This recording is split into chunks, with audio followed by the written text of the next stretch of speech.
Welcome to Tech Startup Stories, hosted by Natalie Binns. This is the podcast that takes you behind the scenes of the B2B startup world. Hi, I'm Natalie Binns, and after many years as a marketing leader in the B2B SaaS industry, I set up Hey Gabby to support startups and scale-ups with their go-to-market and growth needs. I work with so many great founders, and that's led me to want to hear their stories and share them with others. And that's why I set up this podcast. So let's get into this week's podcast.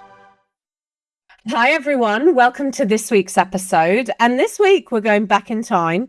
We're going back to season 1, episode 9, where we spoke to Dr. Ali Raza, and he's the CEO and founder of ByteSpark. In the last 12 months, there has been a huge amount of things that have happened. So welcome back to the show. Thank you very much, Natalie. Happy to be back with you.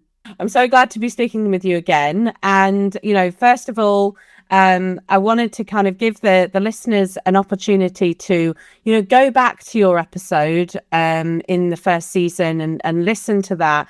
And if you can't really remember what was covered in that episode and you've already heard it, here's a quick clip.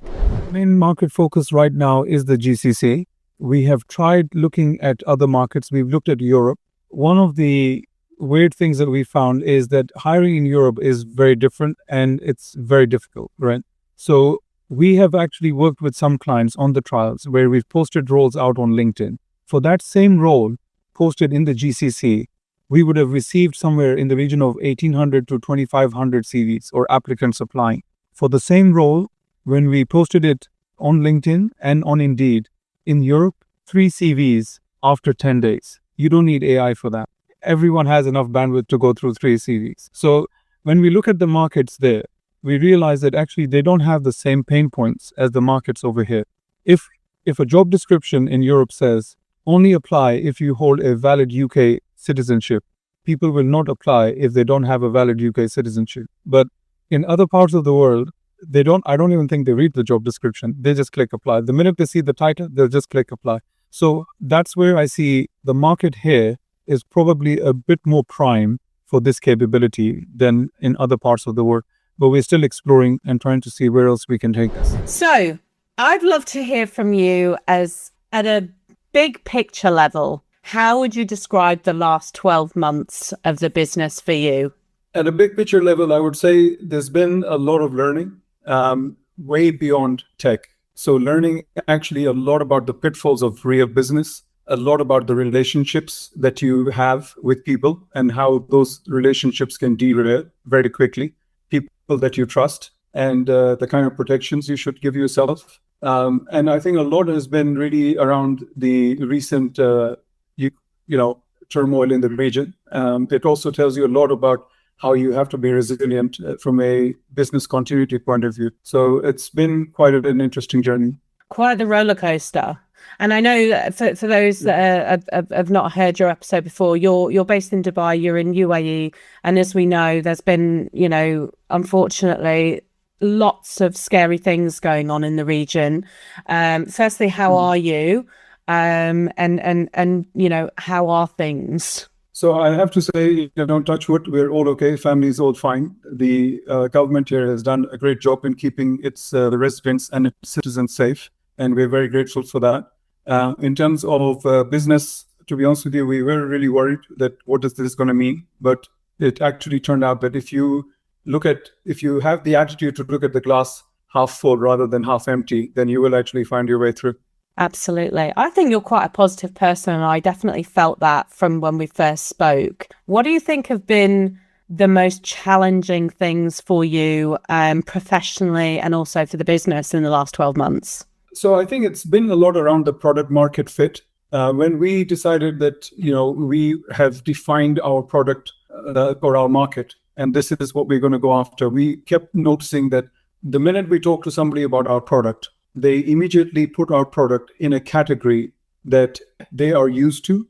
And that category is of a product that is around $30 or $40 a month. And they just cannot see that, okay, there's all this AI capability around it. And that made it very challenging for us. So we had to keep adapting our product strategy and also bring in more, you could say, valuable capabilities, which they could sort of adopt. at the price mark that they were looking at. But it also became a bit challenging because if you sort of start to, I don't want to use the word degrade, but if you start to take that charm of your product just because you want to meet their price point, then in a way you're devaluing your own capability. And that's something that I learned. It took a bit of time to learn that. So we had to obviously, draw a line in the sand and say, right, we cannot devalue our efforts, our product, our capabilities.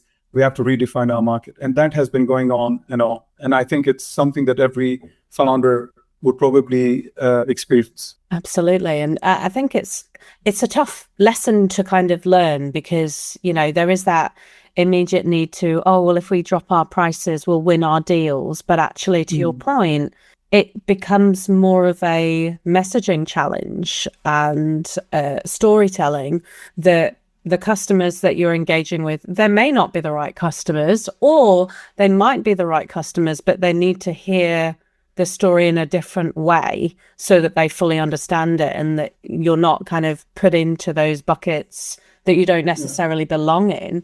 And so for those, for everyone, I'd love to hear, how would you describe ByteSpark? What is it that you do? And, what is the value that you offer? So we developed a very powerful AI-driven recruitment platform.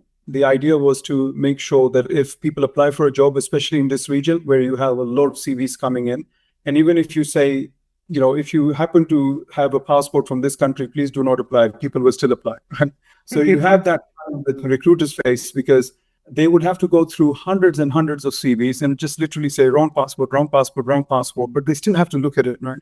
Then you have to remember all the different criteria that you've discussed with the hiring manager. You have to go through that. So the idea was, let's empower the recruiters with a tool that will allow them to see or surface the right candidates and evaluate those candidates with the accuracy and precision that the candidates deserve, right? Not using things like keyword matching and so on and so forth, and help bring in the efficiency for the company that is trying to hire and also the experience for the candidates, right?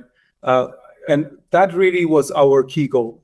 But then what we also noticed was in the early stages, people were maybe they were not, I wouldn't say they were not believing it, but they were probably a bit hesitant to sort of adopt this capability because they could see the sort of impact this would have on the team. The number of people in the team might get impacted and so on and so forth. That's what we thought. Later on, when people started to see the value, we found out actually it's not, they don't care about the number of people as much as they do about the fact that can we get this through procurement and through the budget and the reputation of the company as a startup and all that kind of stuff. So what we did is we pivoted to actually offer our platform with a service wrapped around it. So we actually help find the people for you, right? And then based on the successful outcome, we actually then can have a commercial agreement with the company. That way they can see the value of the platform and they can then decide later on as they scale whether they want to go for it. So it was a change in the way we approach the business model. And then the third really would be where we are really excelling now is on the psychometric assessments, or I would not even actually call it psychometrics. We've gone beyond that. So it's actually providing you with decision intelligence, right? So if you need to decide between two people that you have to hire one, or two people and you need to promote one, or two people at the time of retention, you actually get the intelligence you need through objective assessments that will help you actually support that decision and give you the evidence, which is something that we showed to a lot of companies and you could say psychometric practitioners, and they were like, wow, you guys don't know what gold mine you're sitting on. So that now you could say has become three separate verticals that have sort of evolved over the last 1 year.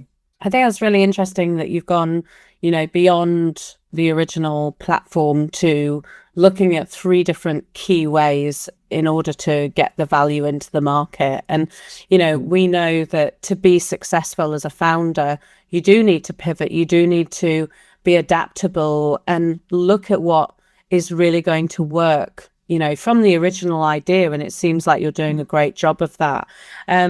In those environments where you're offering that service provision as well, at what point do you kind of hand over to that organization with just the platform, or is the goal to keep working with them in the long term as a service provider as well? So that's a very good question. We try to make sure that anyone we work with, they understand that the tech we have in our hand is not a decision maker.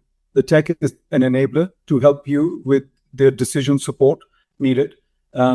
And the platform is not going to decide for you whether to hire somebody or whether to promote somebody or whether to let somebody go, right? The platform is there to give you that intelligence that you need. So what we normally would do is we would be able to find the candidates that the client is looking for if we are looking at the hiring part of the process. We would do the validation. So this is actually something that has become very useful for us, is if our system tells us a person is scoring 9.5 out of 10, then we have a discussion with the person. We sort of validate that model, make sure that everything checks out so that we're not wasting the time of the client and, impacting their efficiency. Then the client carries on with their normal recruitment and hiring process, right? So we're not now transacting CVs with the client. We're transacting intelligence. At the same time, they have access to the platform. So they are a user of the platform, but they don't have a monthly subscription fee. They only pay on a successful outcome. And that way, they get to use all our layers of intelligence tooling that we have built in for them to be able to get the value. Great. Absolutely. Brilliant. And you mentioned earlier, this year was about being sort of going beyond the tech, and you talked about personal relationships and some challenges around trust. Can you give us a bit more information around that? Because I think often on this show people talk about, it's been really hard getting funding, and they've talked around the reasons around that. Or, people have talked about, it's been hard getting partnerships, or it's been hard hiring the right people.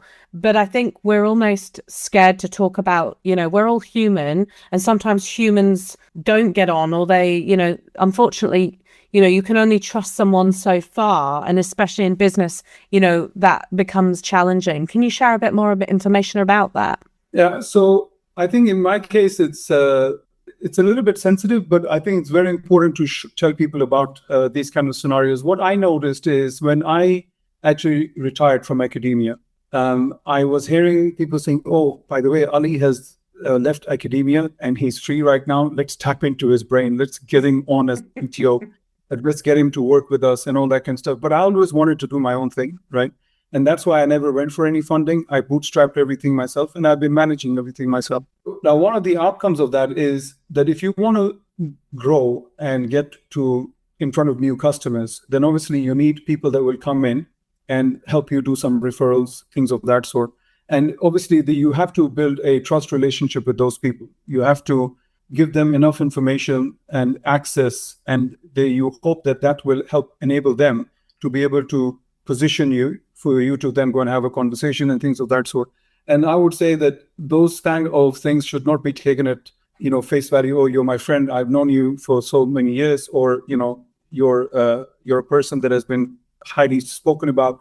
You should have very, very tight contracts in place, even if these people are only doing a referral for you. And you should make sure that the oversight is there, even if it means that they're only going to get a percentage of the revenue, and they're not going to, they're not taking a stake in your company. So that's really one of those challenges that I faced. And I would say in the last 12 months, probably 4 engagements that have all derailed. Oh my goodness. So it makes you sort of think that in actual fact, nobody is ever going to partner with you to help you make money, right? Mm-hmm. Even if you're getting a big stake. So as an example, somebody would come and say, look, I want to invest in your company. And I'm like, look, I don't have a value for my company. I'm not ready to value my company. So why should I give you 5% at what you perceive to be the value of my company? Forget about that. Why don't we do this? You come in, take 15% of every deal that we close, where you have just made the introduction. Make the introduction, walk away. I will work on that deal, even if it takes 3 months. But because you made the introduction, you're going to get a 50% cut. So without any investment, you will actually be a 15% owner on what you don't own any liabilities, because the minute you become a shareholder, you also own 15% of the liability. So that was a way to attract the people. But then I realized nobody is actually going to help you, right? What they might try to do is they might try to leverage your brand and all your brand equity and all the investment that you're doing to see how they can benefit from that. And those are the kind of risks that we have to be careful of. Absolutely. It's a really hard lesson to learn, especially where there is a crossover from friendship or, established relationships over a lengthy period of time. And I guess on this particular topic, there's lots of founders out there, first-time founders that might not be as experienced in business or in life as you are. How can we identify at what point do we need to be protecting ourselves and creating that clear, structured security barrier when you're setting up your business? What advice would you give? So I'm going to come in from my background as a professor of cybersecurity and AI. There's always something called the 0-day attack. You never know. So you need to be protecting all the time, right? You have to work on a zero trust approach where everything is very clear and transparent to both parties, and never assume that it's an understanding. It never is an understanding. So always have contracts in place. Today, it's very easy to have contracts drafted up for you using the language models and the power that they have to give you enough protection and security, but don't go without it. Absolutely. On that, you've mentioned that you were a professor of cybersecurity, and I know that in academia is a completely different world from building your own business. What was it that made you switch from cybersecurity as your kind of passion into the tech that you do now? Because many people would have said, well, you're an expert in cyber, you spend a lot of time understanding it and learning about it. Why not build a cybersecurity tool? Right. So I was a professor of computing, AI, and cybersecurity, where we basically are using AI techniques to protect networks. So the AI part was also used by me as a lazy person, as a professor, because I had a lot of grading to do. And all that grading, when students submit a 70-page report, right, and you have 20 reports to grade, you have the rubrics you've defined, because you have to be fair with them. You have to tell them, look, this is how I'm going to grade you. So you start grading the first one. And then you're looking at, okay, have they put in the figure captions? Have they labeled the figures? Have they right? And you're giving them, the grades, right? But by the time you reach the fifth report, that human fatigue starts to kick in, right? And then the bias starts to kick in as well. So I had actually, from a very early stage, started to build some of these AI tools. I'm talking back in 2014, 2015, right? When NLP was in its infancy, to help me. And obviously these AI models and tools and capabilities were there. What pivoted, or what led me to pivot from academia into entrepreneurship, was when after 10 years, some of the students, some of the creme de la creme, bright stars, and that's why we're called ByteSpark, when my bright stars were not getting jobs. And these are students that had actually at the age of 19 or 20 built 5G networks in the labs with me, right? I was like, how can you guys not get jobs? How is that possible, right? So I started to look at having chats with companies in talent acquisition, hiring managers, people in HR. And that's when it started to become clear that a lot of the tech that I have is tech that these guys could be using. They're using, unfortunately, very old archaic methods to evaluate CVs that are just able to parse, look for some keywords, not really do any real analysis and tell you. So we decided, let's give it a shot and take it for a spin. Turned out to be a very good value add for recruiters. And that's when I decided, right, if I'm going to do this seriously, and I've done 10 years to help educate them, but now to help them in terms of getting jobs and maybe the future generation, I'm going to spend maybe the next 10 years in this tech area. Amazing. So what have been the best things that you've experienced in the last 12 months? I would say it's been really the outcomes of the product. We've had situations where, people have come in with a relatively poor score, but the AI models that we have been able to show us what is the potential of this person. And because we don't spend so much time looking at CVs, we can spend more time with these candidates. We actually give them a chance, have a chat with us, let's have a conversation. And we begin to realize that actually this person has just not written their CV well. This person is actually a star. This person is a great fit. That's been, I think, one of the great things to talk about. The other is being able to help companies identify the risk, right? So when you're talking about senior C-level executives, the sort of cycle of what you would spend could be close to $1 million if you get the hiring decision wrong. So seeing the tech that we've built not only help us identify who's the right person to talk to, but also see that is this person the right fit for the culture? Is this the right fit for the team? Does this person have the persona, which is the name of our product, to really help deliver the value that we want? And I think those have really kept us happy and going. Absolutely. And what do you hope to happen in the next 12 months? I think in the next 12 months, first is regional stability and Mr. Trump sort of figuring out what he wants to do. That's what I'm really hoping for. The other one is, I would say, just the steady growth that we've been seeing. I just wish that carries on. In fact, I thought during this, when this war thing kicked off, that everything's going to change. But the reality is that a lot of the inquiries that I didn't get in the first 2 months of January all kicked off in March, right? Because this war kicked off on the 28th of Feb, right? So throughout the month of March and April, we were getting a lot of new roles coming up and people having conversations with us. And the reason for that really is because I think a lot of people decided that, okay, this is a time for me to leave. They were leaving behind an empty position and there was an opportunity for somebody else. So I'm just hoping that we carry on with that steady growth, keep growing our customer base and keep getting good customers. Brilliant. And again, that's also a very big problem for founders. You want customers, but you don't want the wrong customers. Absolutely. And with the pivots in your product offering and the services that you're offering as well, has that changed your longer term vision for the company? It sometimes has tempted me to think about getting funding, but so far now, I have decided to go against it. One of the tech side of things that I could probably say is the roadmap that I had planned for 2025. Oh, sorry, I would say for 2026, right? That by end of 2026, we're going to be able to do X, Y, and Z. With the power of vibe coding, with the power of the skills we have to be able to evaluate what comes out of these language models in terms of vibe coding, we've been able to really accelerate. And I think we've now reached a point where we are bored because we have to almost invent, the way a customer should think, right? And we want to be careful because one of the biggest challenges companies have faced is you would buy a product from a very well-known brand just because they have the brand value. But what you'll see is that you have to almost dump the way you're doing things and do it the way they have built their product. And you think, okay, they probably know what they're doing. So we don't want to be in that position where we think that, okay, we have to keep evolving the product. There's a point where we say, right, we stop here, we keep using it and keep making minor refinements to it. So that is probably one of the areas where I'm thinking, could we go from just a recruitment platform to a complete HRMS platform where we're looking at payroll, holidays, compensation, things of that sort? That's interesting. It's very exciting. Yeah.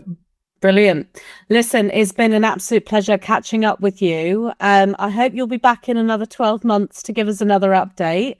It's been great having you on the show. Thank you very much, Natalie. And yeah, I look forward to meeting you again in the next 12 months. That's it for this episode of Tech Startup Stories. Have a story you'd like us to share or a topic you'd want to cover? Reach out and we'd love to hear from you. Until next time, take care.